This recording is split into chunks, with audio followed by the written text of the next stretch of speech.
that, or we may say that, we may find out that we can conclude that some of the common features of humanism are, look, these are given in the script, that humanism appears to reject, it appears to reject religion. So humanism first of all appears to reject religion.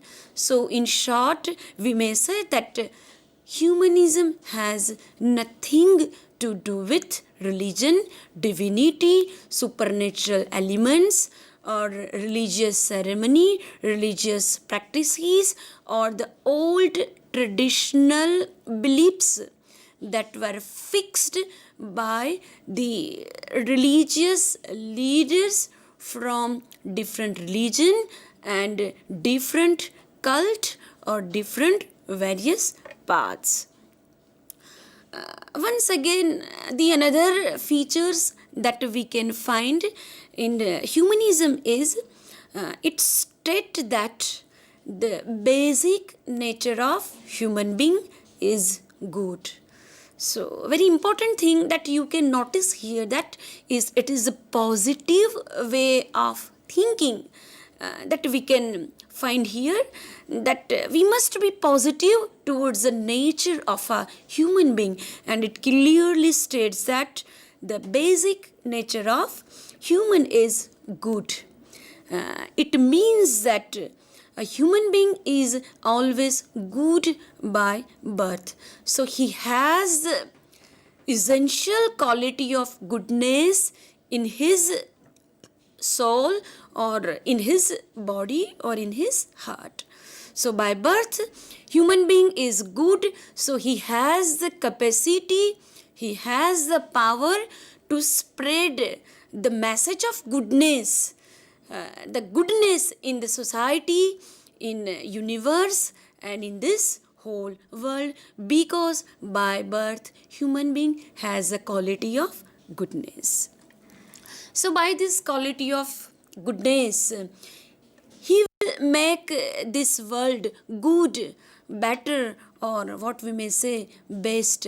And to make this world best, or to add this joy and fairness and various colors of happiness to this world, it is in the hands of human being, not in the hands of God or any divine power. Moreover, it seems to believe that the advancement of humanity, is possible only through reason. So it is only reason that helps a human being for the solution of his problem.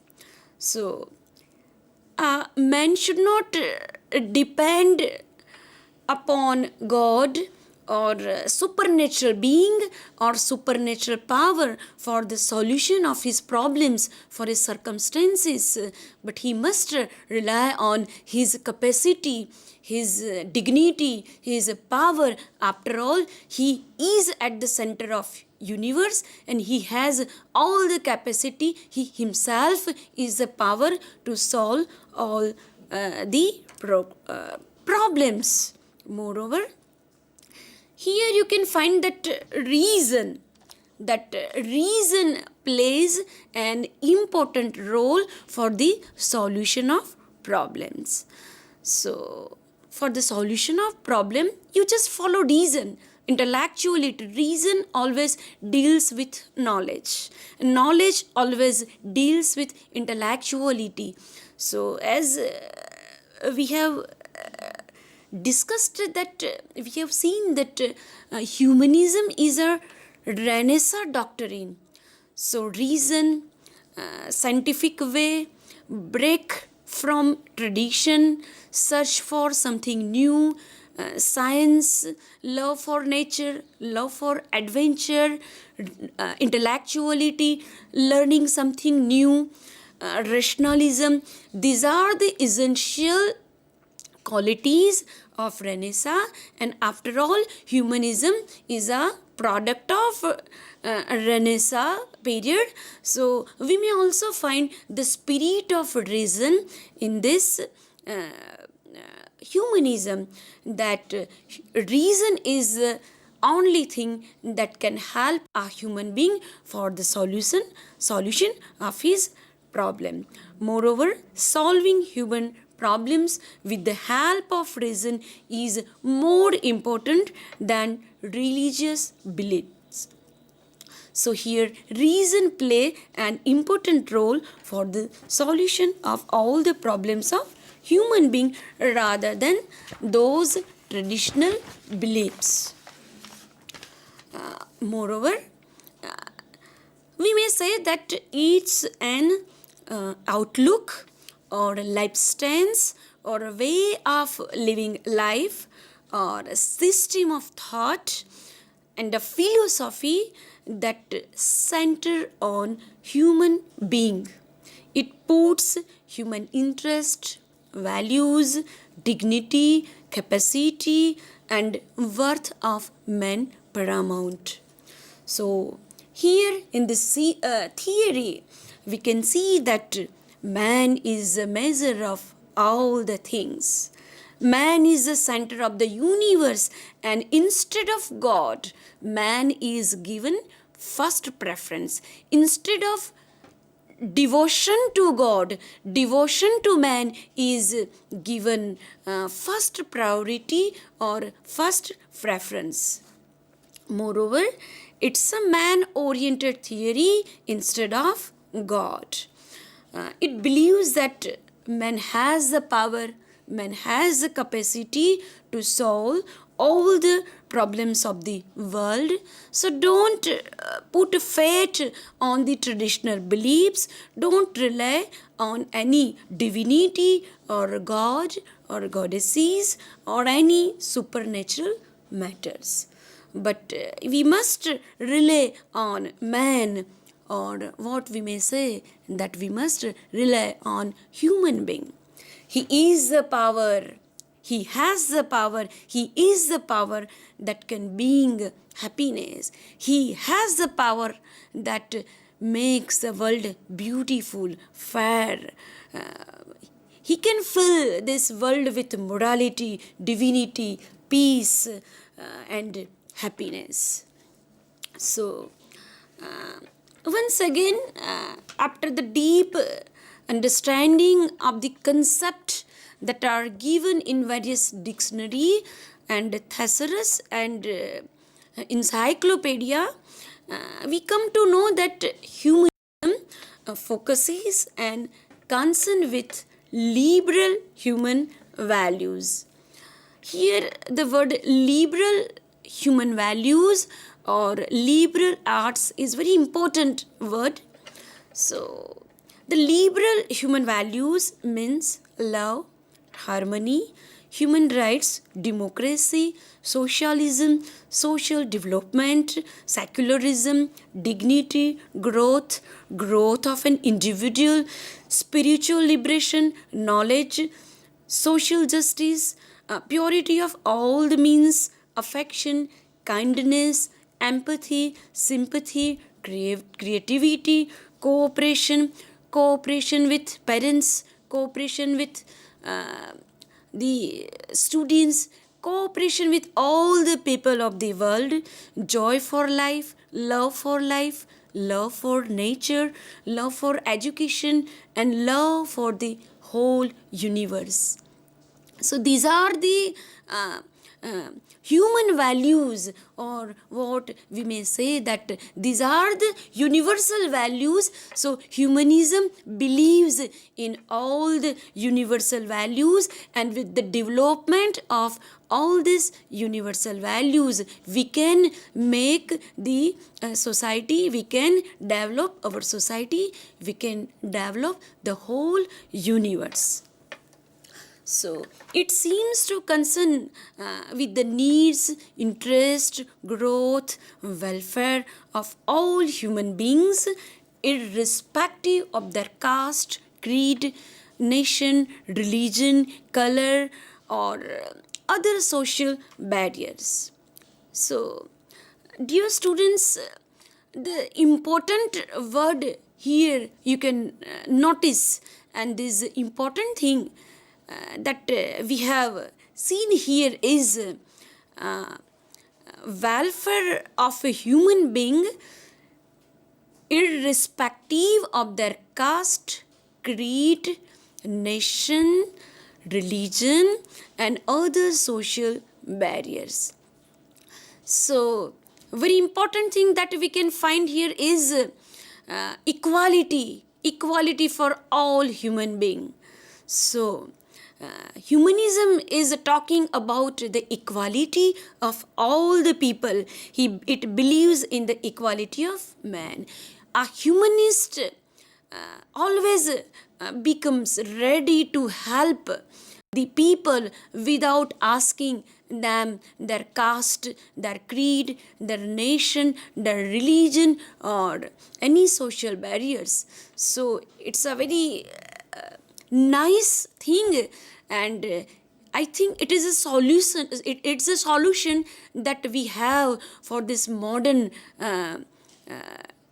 problems with which our country, the whole universe suffering. We can get the solution of all the problems of the world with this thinking of equality. So a humanist doesn't ask a question to a fellow for his caste, creed, nationality, or religion, but he thinks that human being is, after all, the best creation of this world. So he merely believes in the divinity of a human being.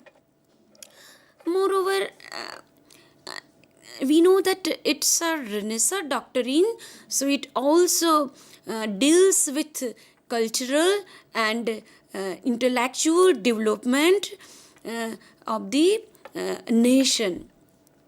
So, instead of bothering about the supernatural elements or supernaturalism or divinity or God or religious practices, humanism believes in the supremacy of human values, or to put faith on the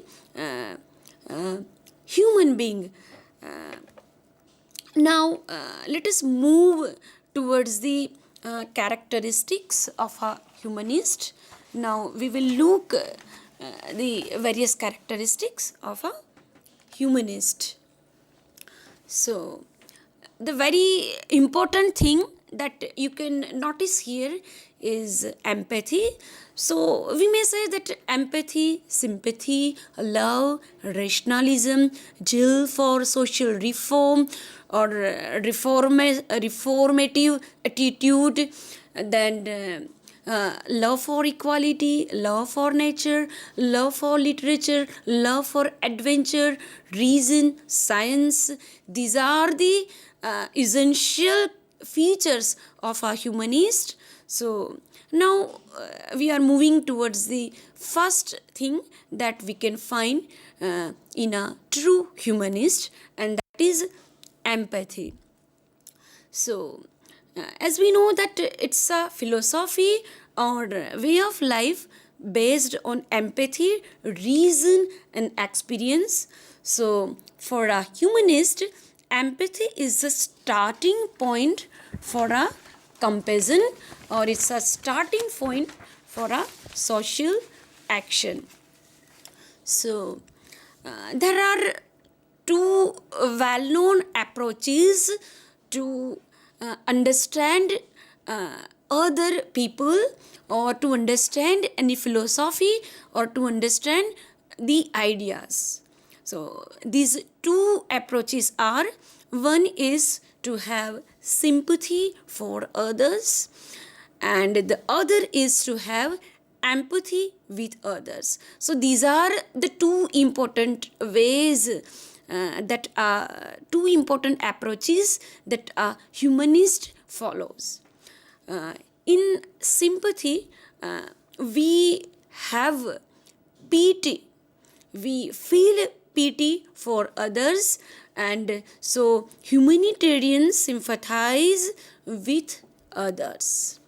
The humanitarians starts to sympathize with others, but in empathy we place ourselves in the place of others. This is the characteristics of an empathy, that in empathy we place ourselves in the place of others.